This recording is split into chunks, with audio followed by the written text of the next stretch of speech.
Selamat malam, perkenalkan nama saya Iwain Antoni. Saya dari Fakultas Ilmu Kesehatan Universitas Katolik Musi Caritas Palembang. Baiklah, di sini saya akan membahas tentang akuntabilitas keperawatan, teknologi keperawatan holistik, alternatif dan komplementer dalam keperawatan kritis. Akuntabilitas di dunia keperawatan sangatlah penting. Dengan adanya akuntabilitas, maka perawat dapat diakui juga sudah memenuhi standar untuk melakukan tindakan keperawatan. Dan jangan sampai di sebuah rumah sakit terdapat perawat yang tidak memiliki akuntabilitas yang baik, terlebih di dalam keperawatan kritis. Yang kita ketahui, maka keadaan pasien yang kritis sangat membutuhkan observasi secara terus-menerus dan harus diberikan tindakan langsung secara cepat dan tepat. Kemajuan teknologi di negara yang maju saat ini hanya berdampak pada kebiasaan sehari-hari saja, namun juga berdampak pada bidang kesehatan dan salah satunya keperawatan kritis, di mana keadaan kritis yang pasien mengharuskan seorang perawat untuk melakukan segala sesuatu dengan cepat dan tepat. Dengan adanya kemajuan teknologi, maka akan lebih memudahkan dalam membantu perawat. Misalkan contohnya EHR yang dapat digunakan untuk mendapatkan suatu data pasien karena secara cepat agar perawat mampu dalam mendiagnosa pasien dengan cepat. Praktik dalam keperawatan kritis dapat didukung oleh organisasi profesional dalam menyediakan banyak sumber dan jaringan.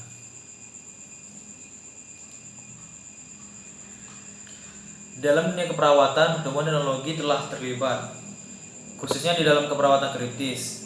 Kompetensi teknologi dapat mempengaruhi asuhan keperawatan yang diberikan oleh perawat kritis. Semua tenaga kesehatan yang berada di dalam keperawatan kritis ditantang untuk mempelajari peralatan baru,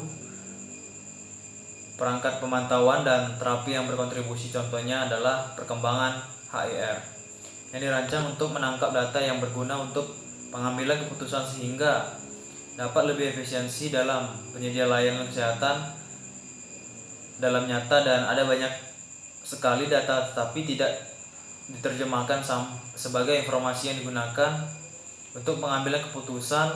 Untuk alasan ini, perawat kritis terlibat dalam seleksi, percobaan, pendidikan, dan evaluasi di setiap teknologi kriteria awal yang digunakan dalam menilai teknologi baru.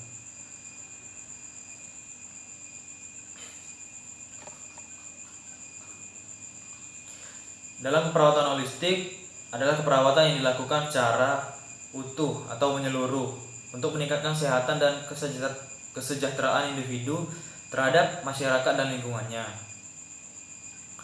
Yang pertama, ada caring yang dapat dilakukan pada lingkungan keperawatan kritis dan digerakkan oleh teknologi yang cepat dan diarahkan untuk memantau dan mengobati kondisi yang mengancam jiwa. Caring fokus diberikan pada teknologi dan perawatan yang diperlukan untuk memelihara stabilitas dalam fungsi fisiologi pasien. Menjaga asuhan perawatan adalah tantangan terbesar untuk perawat kritis, karena perawat harus mampu memberikan perawatan tinggi dengan tampil menggunakan semua teknologi yang tepat diambil, menghubungkan psikososial dan pendekatan holistik yang lainnya. Yang B, perawatan yang individu memiliki adanya persepsi perawat dan pasien tentang caring akan menunjukkan pentingnya membangun perawatan individual dan memiliki aspek terpenting dalam pemberian perawatan dan pemulihan pasien terhadap dukungan pribadi dari keluarga dan orang penting lainnya. Yang ketiga, kultur care. Keberagaman bukan hanya masalah terhadap etnis, tetapi juga keterbukaan terhadap perbedaan gaya hidup, nilai, opini, dan kepercayaan perawat, dan harus memiliki pengetahuan tentang biokultural berbeda dengan psikososial dan linguistik. Istilah alternatif dan komplementer sudah dapat digunakan